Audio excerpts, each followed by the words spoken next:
Саламатсыздар ма оқушылар? Математика 4-ші сынып. Сабақтың тақырыбы жиындар арасындағы қатынас. 25-ші сабақ. Бүгінгі сабақта жиындар арасындағы қатынасты анықтауды үйренесің. Бірінші тапсырма. Жиын дегеніміз не екенін есіңе түсір. Жиын неден тұрады? Элементтерінің саны бірдей жиындарды тап. Қандай жиындар тең жиындар деп аталатынын түсіндіріп көр. Енді қарайық.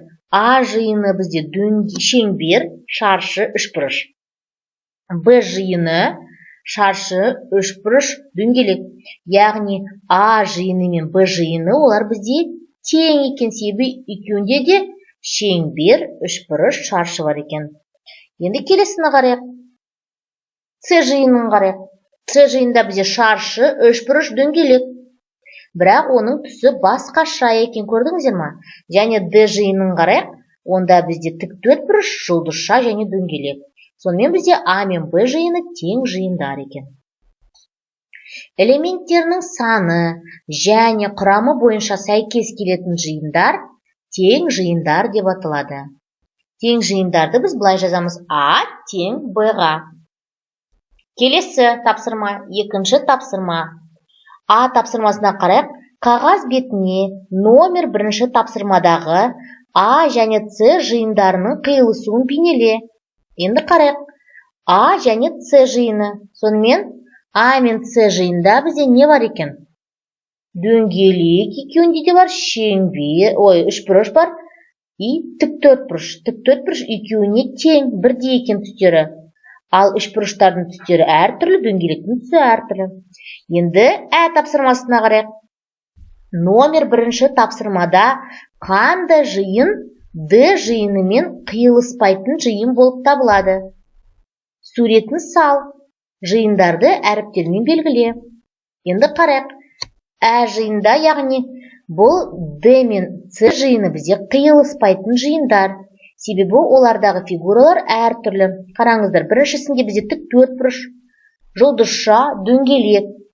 Ал екіншісінде шаршы, үшбұрыш, дөңгелек. Екеуінде де дөңгелек бар, бірақ біреуінде көк, біреуінде қызыл. Сондықтан да бұл жиындар бізде қиылыспайтын жиындар. Келесі үшінші тапсырманың астына қарайық. Тең жиындарды тап және оларды тең таңбасы арқылы жаз. Енді қарайық. А жиыны С, А, Я, Б, Ақ. Енді дәл осыған ұқсас жиын бар ма? Әрине бар. Ол Д жиыны. Қараңыздар. А, Я, Б, С, Ақ. Яғни бізде А мен Д жиыны тең. Келесі бізде Е мен Пи жиыны бізде тең екен. Е жиында С, А, Қ. Пи жиында Қ, А, С. Көрдіңіздер ма? Келесі бізде X және Б жиыны тең екен. Қарайық. X жиында 10, 4, 6, 5. B жиында 4, 5, 6, 10. Сонымен бізде 3 жиын тең екен.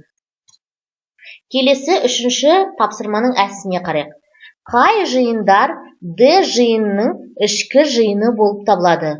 Оларды мұндай белгісінің көмегімен жазамыз. Сонымен ЕПО Д жиынның ішкі жиыны екен. Түсінікті ғой? Енді қарап жіберейік. Сонымен ЕПО деп П және О. Бұлар бізде Д жиынның ішкі жиыны екен. Қарасаңыздар. Келесі тапсырма үшінші Б. Осыған ұқсас тапсырма құрастыр дейді. Енді қай жиын Б жиынның ішкі жиыны болып табылады?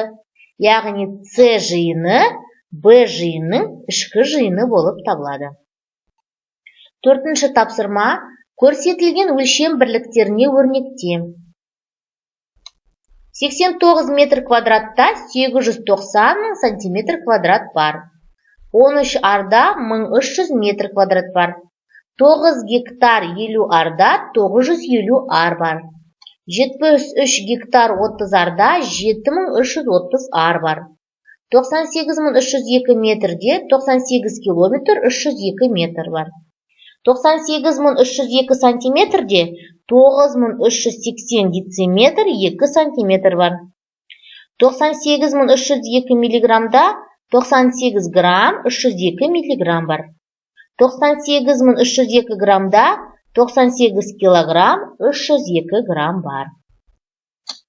Бесінші тапсырма есептеуді жазбаша орында, яғни бағандап шығарамыз. Қарайық бәрімізде 87.612 көбейтілген 3, 3-ті 2-ге көбейтеміз 6, 3-ті 1-ге көбейтеміз 3, 3-ті 6-ға көбейтеміз 18, 8-ді жазамыз 1 ойда, 7-ге көбейтеміз 21, ойдағымен 22. 2-ні жазамыз 2-сі ойда, 8-ді 3-ге көбейтеміз 24, ойда бізде 2 бар, сонда 26. Сонда 262.836. Келесі есептерді де өздеріңіз тексеріп шығуларыңызға болады. Келесі 6-шы тапсырма. 3 ағайынды саяхатқа шығуға дайындалды. Олар өздерімен бірге қажетті заттарын және азық-түлік алды. Әр баланың қажетті заттының массасы 2 килограмм 200 граммды құрайды. Азық-түлікті олар тең бөлісіп көтеретін болды. Кестеде балалар саяхатқа алатын азық-түлік көрсетілген. Жол дорбаның массасы 1 килограмм 200 грамм. Әр жол дорбаның массасы 6 килограммнан аспайтындай етіп, тағамдарды қалай бөліп салуға болады? Саяхат 2 күнге созылатын болса, 3 саяхатшыға не алуға болады? Сонымен, жол дорбаның өзінің массасы 1 килограмм 200 грамм. Ал бізде барлығы 6 килограммнан аспау керек. Ендеше қарайық. Сонымен, шешуінде 2 килограмм 200 грамм көбейтілген 3 тең болады 6 килограмм 600 грамм. Бұл 3 балаға қажетті тамақ, дұрыс па? Енді 6 килограмм 600 граммды көбейтеміз 2-ге, тең болады 13 килограмм 200 грамм. Бұл 2 күнге қажетті тағам. Сонымен, 13 килограмм 200 граммды бөлеміз 3-ге, себебі бізге әр балаға. Тең болады 4 килограмм 400 грамм. Бұл әр бала көтеретін зат. Енді 4 килограмм 400 граммға қосамыз 1 килограмм 200 граммды. Тең болады 5 килограмм 600 грамм. Себебі жаңағы жол дорбаның массасы. Сонда 5 килограмм 600 грамм. Әрине, бұл бізде 6 килограммнан кем. Енді бірінші жолаушы бізде не алады? 1 килограмм 200 грамм. Қосылған 1 килограмм 122 грамм. 1 килограмм 115 грамм. Және қосылған 920 грамм. Қосылған 750 грамм. Қосылған 520 грамм. Тең болады 5 килограмм 627 грамм. Екінші жолаушы 1 килограмм 200 грамм қосылған 920 грамм, қосылған 200 грамм, қосылған 50 грамм. Яғни балалар, бұлардың грамм деп тұрмыз біз сіздермен, бұл әр қайсысы жаңағы бізде неде төменде бар. Түсінікті ғой? Әр қайсысы тағамның өзінің несі. Енді жауабына қарайтын болсақ, бірінші жолаушы тор қалтадағы картоп, бір тор қалтадағы пияз, шырын, күріш жармасы, қара құмық жармасын алады. Екінші жолаушы шырын, қант, тұз, алма, балық қалбыры, ет паштеті, тор қалтадағы картоп, алма, қарақұмық жармасы, көкөніс паштетін алады. Үшінші жолаушы бізде жаңғақ, бұттырылған ет, кептірілген нан, алма, көкөніс паштетін, ет паштетін, балық қамырын, күріш жармасын, қант, шырын, қарақұмық жармасын, тұз алады екен. Келесі 6-шы тапсырмасы, кесте бойынша есеп құрастыр, саяхат 3 күнге созылады деп есепте дейді. Яғни 3 күнге қажетті тамақ. Түсінікті ғой? Енді бұнда да дәл солай, яғни есепті қараймыз. Сонымен жауабы бізде жол дорбаға тор қалтадағы картоп, шырын, күріш жармасы, алма, балық, қамбары, ет паштеті, қарақұмық жармасы, тұз сияды екен тағы да. Көрдіңіздер ме? Яғни 3 күнге созылатын болса. Енді 7-ші тапсырманы қарайық. Дөңгелектерді толтыр. Кейбір жағдайда қандай жәндіктер зиянын да пайдасында тигізуі мүмкін.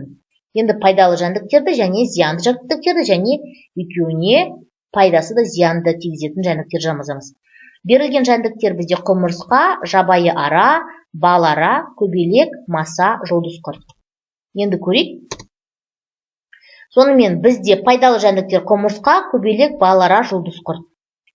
Ал зиянды жәндіктер маса. Пайдасы да зияны бар жәндіктер ол бізде жабайы ара екен. Келесі 8-ші тапсырма, ойлан және сұраққа жауап бер.